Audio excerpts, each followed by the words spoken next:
આગળ વાત કરીએ તો અમદાવાદમાં આજે સીઆઈઆઈની વાર્ષિક મીટિંગ યોજાઈ કે જેમાં મુખ્યમંત્રી ભૂપેન્દ્ર પટેલે ખાસ હાજરી આપી। આ બેઠકનો મુખ્ય ઉદ્દેશ્ય વર્ષ 2030 સુધીમાં ગુજરાતની ઇકોનોમીને $1 ટ્રિલિયન લક્ષ્યાંક સુધી પહોંચાડવાનો છે। કાર્યક્રમ દરમિયાન રાજ્યની નવી ઔદ્યોગિક પોલિસી અને ઉદ્યોગોના વિકાસ માટે જરૂરી માળખાગત સુવિધાઓ અંગે ગહન ચર્ચા કરવામાં આવી હતી।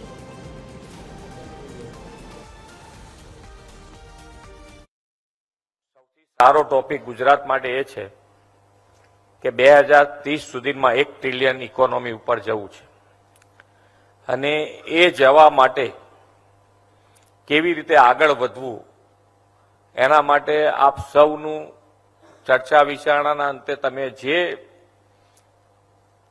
સરકાર તરફની અપેક્ષા તમારી પાસે જે હોય એની અંદર સરકાર તમારી સાથે ઊભા રહીને આગળ વધશે એ અમારી તમને કોન્ફિડન્સલી એક સપોર્ટિવલી એક અમારું વચન છે કે તમારી સાથે ઊભા રહીને અમે આગળ વધીએ।